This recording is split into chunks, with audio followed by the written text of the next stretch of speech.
Hi hello everyone. இன்றைக்கி நம்ம பார்க்க போகிறது ரொம்ப எஃபெக்டிவான ஒரு பெஸ்டிசைட் பற்றி தான். ஜீரோ காஸ்ட்டில் எதுவுமே நம்ம செலவு பண்ணாமல் நம்ம வந்து கிச்சனில் இருக்கக்கூடிய சிம்பிளான திங்ஸை வச்சு ஒரு ரொம்ப எஃபெக்டிவான பெஸ்டிசைட் எப்படி ரெடி பண்ணலாம் அப்படிங்கிற செடிகளுக்கு அப்படிங்கிறது தான் பற்றி பார்க்க போகிறோம். நீங்கள் வந்து நீம் ஆயில் தெளிச்சிருக்கலாம் உங்களோட செடிக்கு. ஆனால் இது வந்து ரொம்ப சிம்பிள் அண்ட் ரொம்ப எஃபெக்டிவான ஒரு கரைசல்னு சொல்லலாம். 3G கரைசல் அப்படின்னு சொல்லுவாங்க. ஜிஞ்சர், கார்லிக், அதுக்கப்புறம் க்ரீன் சில்லி, இது மூணும் வச்சு ரெடி பண்ணக்கூடிய ரொம்ப சிம்பிளான கரைசல் தான். ஆனால் ரொம்ப எஃபெக்டிவாக இருக்கும் உங்களோட செடிகளுக்கு. என்ன தான் பூச்சிகள்லாம் வந்து விட்டு போகலை அப்படின்னு நினச்சிங்கன்னா இந்த 3G கரைசலை நீங்கள் வந்து ஈஸியாக ரெடி பண்ணிடலாம். ஜஸ்ட் ஒரு 5 நிமிஷத்தில் நம்ம செடிகளுக்கு ஈஸியாக ரெடி பண்ணி உடனே கொடுத்துடலாம். இதுக்கு வந்து வெயிட்டிங் டைம் அந்த மாதிரிலாம் எதுவும் கிடையாது. இதை நீங்கள் ஸ்டோர் பண்ணணும்லாம் பண்ணிக்கலாம். ஆனால் வந்து நம்ம எஃபெக்டிவாக அப்போவே பண்ணி கொடுத்தோன்னா ரொம்ப எஃபெக்ட் வந்து ஜாஸ்தியாக இருக்கும். ஸோ இதுக்கு தேவையான இன்க்ரீடியன்ட்ஸ் அப்படின்னு பார்த்தீங்கன்னா இவ்வளோ மட்டும்தான். ஒரு 2 இன்ச் அளவுக்கு நான் ஜிஞ்சர் பீஸ் எடுத்து வச்சுருக்கேன், இஞ்சி. அது கூட ஒரு 15லேருந்து 20 பூண்டு எடுத்து வச்சுருக்கேன். இஞ்சி வந்து நான் தோலோடு எடுத்திருக்கேன், நான் தோல்லாம் சீவ அவசியம் இல்லை இதில்.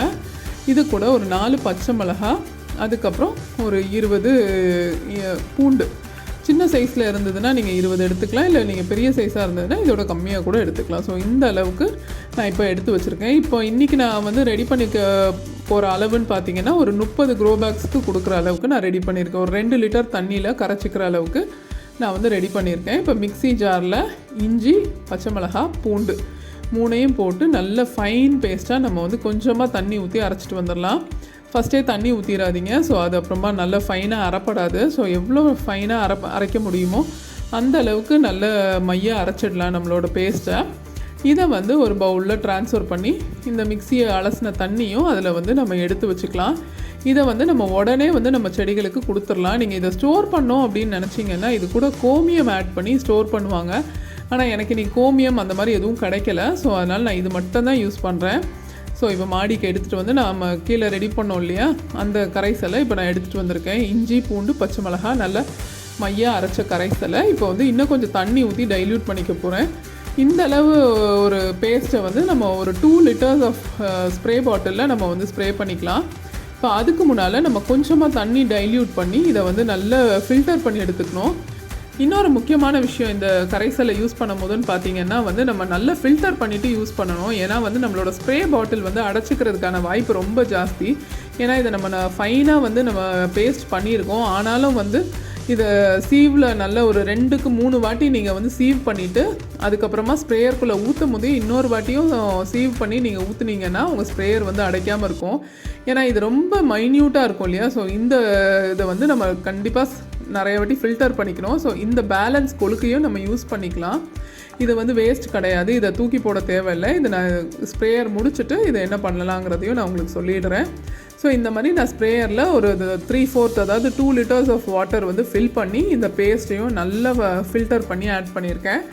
ஸோ இந்த அளவு நீங்கள் ஃபில்டர் பண்ணி ஆட் பண்ணாதான் நம்மளோட ஸ்ப்ரேயர் வந்து வீணாகாமல் நல்லா ஸ்ப்ரே பண்ணும்.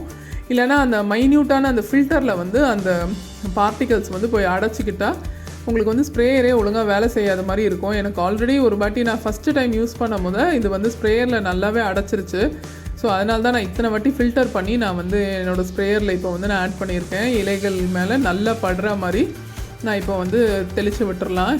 இது வந்து நல்ல ஒரு எஃபெக்டிவான ஒரு பெஸ்டிசைடு. அதுவும் வந்து நம்ம எதுவுமே வெளியே வாங்க தேவையில்லை. இஞ்சி, பூண்டு, பச்சை மிளகாய் எல்லாமே நம்மளோட கிச்சனில் அன்றாட இருக்கக்கூடிய பொருட்கள் தான்.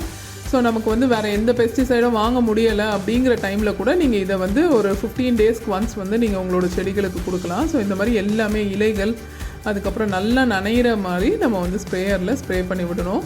ஸோ அந்த ஒரு காஷன் மட்டும் யோசிச்சுக்கோங்க. நல்லா ஃபில்டர் பண்ணிவிட்டு ஸ்ப்ரேயரில் ஆட் பண்ணுங்கள்.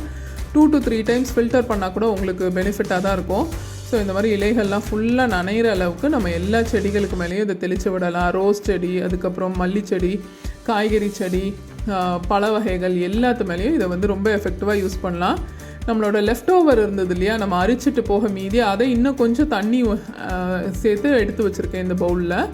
அதை வந்து இந்த மாதிரி அந்த தொட்டிகளுக்கு சைடில் நீங்கள் தெளித்து விட்டிங்கன்னா உங்கள் தோட்டத்தில் எறும்பு தொல்லை இல்லைனா வேறு மாதிரி பூச்சிகள் வர்றதெல்லாம் வந்து நல்லாவே கட்டுப்படுத்தும். ஸோ எந்த ஒரு வேஸ்ட்டுமே கிடையாது. இதை நம்ம அரைச்சிட்டு அதை ஃபில்டர் பண்ணி நம்ம ஸ்ப்ரே பண்ணிவிட்டு அதோட பேலன்ஸை வந்து இன்னும் கொஞ்சம் தண்ணி மிக்ஸ் பண்ணி நம்மளோட தோட்டத்தில் தெளித்து விட்டோம்னா எறும்புகள் சின்ன சின்ன மைன்யூட் பூச்சிகள்லாம் வராமல் நம்மளோட தோட்டத்தை ரொம்ப எஃபெக்டிவாக பாதுகாக்கலாம். இந்த பதிவு உங்களுக்குலாம் ரொம்ப பிடிச்சிருக்கும்னு நினைக்கிறேன். பிடிச்சிருந்ததுன்னா like, share and subscribe to my video. Thank you.